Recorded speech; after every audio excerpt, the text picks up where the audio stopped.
the rule of Taliban has been re-established in Afghanistan. The interesting thing is that, according to American intelligence, the Taliban was supposed to be established in 2-3 months, but the Taliban took only a week. Afghan soldiers were more than 350,000 and trained by US and supplied with 80 billion funds. Still, more than 3 lakh soldiers spontaneously and individually quit. This shows that even after 20 years of not being in power, the Taliban has the full support of Afghan population. Even spending trillions of dollars doesn't matter until you can't fix the mindset that tends to support the Taliban ideology. What about the one who rapes a child? But he prays is better in the eyes of Allah. अब अफगानिस्तान में वो कहते हैं जो लोग रहना चाह रहे ले, अब बाकी जो चाहे वो चले जाए, बस ये मैं। वो ठीक कर रहे हैं, गलत कर रहे हैं? बिल्कुल ठीक कर रहे हैं वो। तालिबान ठीक कर रहा है? हाँ। We did it, Joe. And this ideology is not new to the world.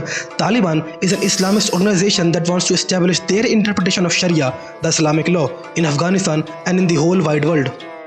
It's our belief that one day Mujahideen will have victory and Islamic law will come not to just Afghanistan, but all over the world. But how these Taliban, Afghanistan, Sharia are all related to India? In Afghanistan, 99% of the Muslims support making Sharia the official law of the land, followed by 84% in Pakistan and 82% in Bangladesh. India is not behind.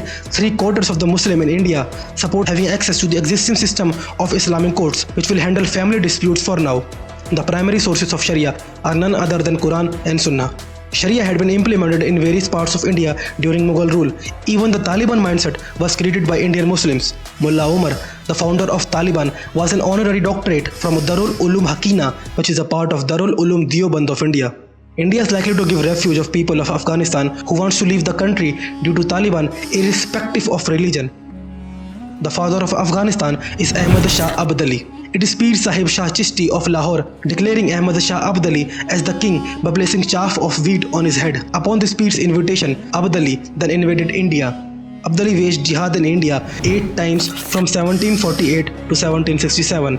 In 1761, when Afghans invaded India, every Afghan Muslim soldier said, "My mother, sister and wife told me to kill as many Kafirs as I can so that I get divine merit for this great religious act." From Kabul, Afghanistan, once came a man named Babur with mere 12,000 men. He invaded India, looted, genocided our ancestors for 200 years in the name of Mughal Empire. And also, 99% of Afghans want Sharia according to a Pew Research poll.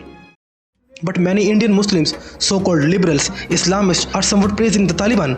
देख रहा था, खुशखबरी भी आप लोगों को देते चलो कि अशरफ गनी जो है वो रिजाइन कर दिए हैं। अल्लाह का शुक्र है और तालिबान जो है वो धीरे-धीरे इमारत-ए-इस्लामिया को कायम करने की अल्हम्दुलिल्लाह। Some are comparing the Taliban to Mangal Pandey.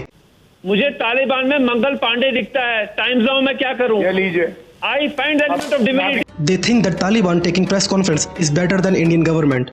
कुछ तो बात थी सारे तालिबानियों में। लोगों को जान से मारते थे लेकिन प्रेस कॉन्फ्रेंस भी करते थे. And some had even gone to extent of comparing the Taliban to Hindutva terror, which part of Sharia they didn't understand. All citizens must pray 5 times a day. If it is prayer time and you are caught doing something other, you will be beaten.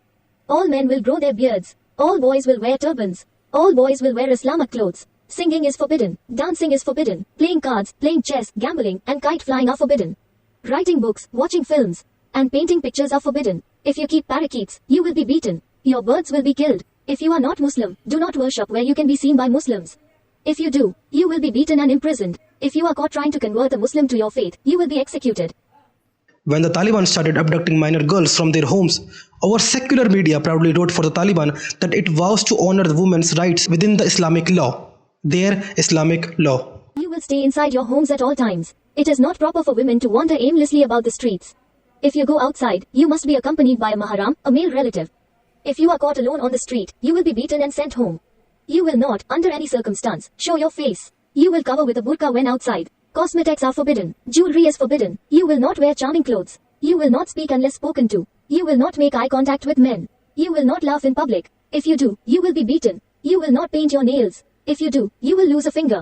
Girls are forbidden from attending school. All schools for girls will be closed immediately. Women are forbidden from working. If you are found guilty of adultery, you will be stoned to death.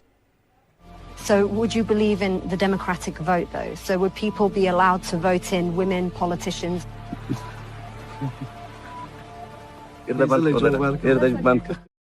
But then, why so many Afghanis are pouring into India?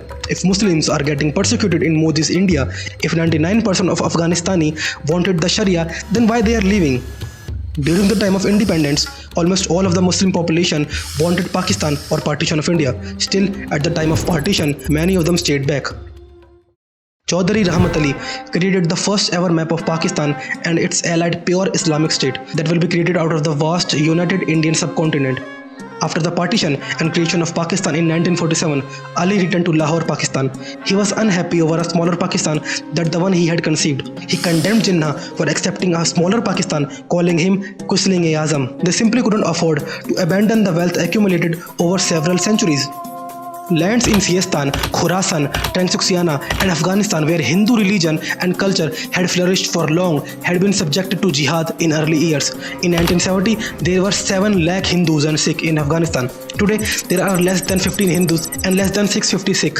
The Taliban ruled only for 5 years and this happened during the democratic Afghan rule. There is no doubt that the refugees were in danger and now they need asylum.